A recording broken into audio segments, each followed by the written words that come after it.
কক্ষ যে নিম্নকক্ষ দেওয়া হয়েছে সেখানে কিন্তু ওই উচ্চ কক্ষ এই মেধাবীদের জন্যই, যে বিভিন্ন বিষয়ে যারা মানে মেধার স্বাক্ষর রাখছে তাদেরকে নিয়ে উচ্চ কক্ষ গঠন করা হবে। সেই সংস্কার কিন্তু বিএনপি এনেছে। 9/11-এ আপনারা জানেন -2 থিওরি করা দেওয়া হয়েছিল। -2 ছিল খালেদা জিয়া এবং অ্যাক্টিং চেয়ারম্যান জনাব তারেক রহমান মাইনাস, এবং সেই থেকে যে শুরু হয়েছে আজ পর্যন্ত ওই একই থিওরি চলছে। বললেন তিনি বিএনপি তো শমসের মবিনও বিএনপি ছিল, খন্দকারও বিএনপি ছিল, থেকে তারপর ঘটনা করছে ফারুক ভাই অনেক তিনি বিএনপি আপনার কথা কেটে কেটে যাচ্ছে না, আপনি কি মাইক্রোফোন ইউজ করতে মানে হেডফোন ইউজ করতেছেন নাকি? আমি কথা শোনা যাচ্ছে ভাই? কথা শোনা যাচ্ছে বাট মাঝে মাঝে ফেরে কেটে কেটে যায়। আমি বলছিলাম যে শমসের মবিনও বিএনপি ছিল, কিন্তু বিএনপি ছিল, আমাদের ফারুক ভাইও বিএনপির কথা বললো, কিন্তু একটা বিএনপির পক্ষে বললেন না, বিএনপি বললেন। আর উনি তো আমার মনে হচ্ছে যে ফ্যাসিস্টদেরই মতো কথা বললেন। কি কি সামিটে কারা কারা করেছে দেখেন। আমিও খুব মেধাবী একজন ছাত্রী ছিলাম, কিন্তু কিন্তু যেই বয়সে আমার পড়াশোনা করার কথা, মানে সবচাইতে পুরাটা সময় পড়াশোনা দেবার কথা, একজন পলিটিশিয়ান আর একজন পড়ুয়া স্টুডেন্ট এর মধ্যে ডিফারেন্সটা হলো এটা। আমি সেই বয়সে দেখা গিয়েছে আমি পড়াশোনার স্যাক্রিফাইস করে, হাসিনা আপনি জানবেন, আপনি ইডেন কলেজ সম্পর্কে জানেন, আমি কিন্তু দেখা গিয়েছে কোন মেয়েটা অসুস্থ হয়ে কাতরাচ্ছে তাকে নিয়ে ওই রাতের বেলা ঢাকা মেডিকেলে চলে গিয়েছি। কোন মেয়েটা সিট পায় নাই আমি নিজে বিছানাটা ছেড়ে দিয়ে তাকে এনে আমার বিছানায় শুয়েছি, নিচে মাটিতে অনেক সময় শুয়েছি অথবা শেয়ার করেছি। মানে একটা রুমে, আপনার রুমে আমরা দেখেছি যে অসংখ্য মেয়েরা থাকতো, মানে অনেক মেয়েরা থাকার জায়গা ছিল না, তারা থাকতো। এই হলো একজন পলিটিশিয়ান আর হইলো যে মেধাবী ইসের মধ্যে ডিফারেন্স। মেধাবীরা যদি পলিটিশিয়ান হইতেন তাহলে কি বলবো, ডক্টর কামাল অনেক আগেই নির্বাচিত হতো, কিংবা ডক্টর মোহাম্মদ ইউনূসও অনেক আগে বাংলাদেশের নির্বাচিত প্রধানমন্ত্রী হতো। আচ্ছা, পলিটিশিয়ান আর আপনি মেধাবী স্টুডেন্ট এক জায়গায় নিয়েন না।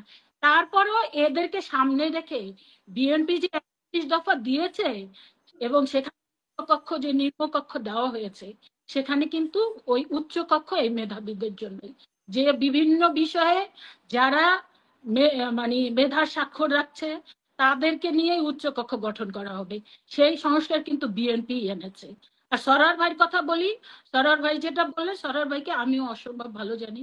তিনিও একজন অনেক মেধাবী, তিনি মেজর ছিলেন এবং সেখান থেকে এসে তিনি অনেক কিছু করতে পারতেন, কিন্তু আসলেন সেই ওনারা যে এই এতক্ষণ সমালোচনা করলেন পার্টি মানে রাজনৈতিক দলের, সেই দল করতে উনি আসলেন। এবং সরার ভাই সবচেয়ে ভালো হইতো যে তিনি এখনো যেহেতু বিএনপির সদস্য, বিএনপির ফোরাম বলতে হাওয়া ভবন নিয়ে সরার ভাইরা এই ধরনের কথা পাবলিকে বলা কি এখন শোভা পায়? হাওয়া ভবন নিয়ে 17 বছর আওয়ামী লীগ অনেক খেলা খেলছে, অনেক অপপ্রচার করছে, কিচ্ছু কিন্তু কোনো অভিযোগ কিন্তু জাতির সামনে উপস্থাপন করতে পারে নাই। আর হাওয়া ভবনের একজন মানে যেহেতু আমার 40 বছরের রাজনীতি, আমি ছাত্র রাজনীতি থেকে, আমিও কিন্তু সেই সময় মানে 2021 থেকে 2001 থেকে 2006 পর্যন্ত আমি মাদারীপুর জেলা বিএনপির সাধারণ সম্পাদক ছিলাম। সেই কারণে আমাকেও হাওয়া ভবনের অনেক নির্দেশ পালন করতে হতো। এবং হাওয়া ভবন ছিল একটা গবেষণা কেন্দ্র, ওখানে গবেষণা করা হতো যে কোন এলাকা ডেভেলপ করা হবে, কোন এলাকায় কত এরিয়া বিদ্যুৎ আছে এবং আগামীতে এই কত এলাকা বিদ্যুতায়ন করলে ওই এলাকাটা পরিপূর্ণ হবে, কোন কতটুক রাস্তা পাকা আছে এবং কতটুক রাস্তা আরো পাকা করলে পুরাই হবে। হাওয়া ভবনে গবেষণা করা হতো যে বাংলাদেশকে একটা উন্নত রাষ্ট্রে পরিণত করতে কোন এলাকায় কত দুষ্ট লোকেরা আছে তাদেরকে যদি নিবৃত্ত করা যায় এবং তাদেরকে যদি কর্মসংস্থানের ব্যবস্থা করা হয় তাহলে ওই এলাকাটা আরো ডেভেলপ করা যেত যাবে। এইভাবে ধরে ধাপে ধাপে কিন্তু হাওয়া ভবনে গবেষণা হতো বাংলাদেশকে একটা উন্নত রাষ্ট্রে পরিচালনা করবার জন্য। কিন্তু সেইটাই আওয়ামী লীগ এবং দেশি বিদেশি কিছু ষড়যন্ত্রকারীরা যারা এই বাংলাদেশের স্বাধীনতা সার্বভৌমত্ব জাতি এখন আবার শোনা যাচ্ছে না। শোনা যায়? এখন ঠিক আছে। মানে মাঝে, মাঝে হঠাৎ একদম বন্ধ হয়ে যায়। হুম। ছিল, তারাই হরা ভবন নিয়ে নানা রকমের অপপ্রচার করেছে। সেই জায়গায় কিন্তু ডক্টর ভাই যেটা বললেন সেটার সাথে আমি সম্পূর্ণ দ্বিমত পোষণ করি, এবং এইটাই বাস্তবতা। কারণ হাওয়া ভবনটা নিয়ে একটা অপপ্রচারের জায়গা তৈরি করা হয়েছিল, এবং যেহেতু পাবলিক পারসেপশন মানে সৃষ্টি করার চেষ্টা করা হয়েছিল, সেটাই সতর্ক জাতি দেখে যে হাওয়া ভবনটা আসলে প্রকৃত অর্থে একটা গবেষণা ছিল। এটা নিয়ে আর নতুন করে বলার নাই। আর দ্বিতীয়, আমার ভাইয়েরা যেটা বললেন, ওই যে তিনজন যারা এই প্রশ্ন করেছেন, দর্শক। প্রশ্নকর্তা যারা বলেছেন, ভাই আমরা ডক্টর মোহাম্মদ ইউনূসকে সর্বোত্তম সহযোগিতা করেছি এবং করে যাব, কিন্তু আমরা তো জাতীয়তাবাদী দল। আমাদের মূল লক্ষ্য এবং উদ্দেশ্য হলো বাংলাদেশে গণতন্ত্র ফিরিয়ে আনা। আমাদের লক্ষ্য উদ্দেশ্য হলো অনির্বাচিত কাউকে রেখে দেওয়া না। আমাদের শিক্ষা আছে। 111-এ আপনারা জানেন -2 থিওরি করা দেওয়া হয়েছিল।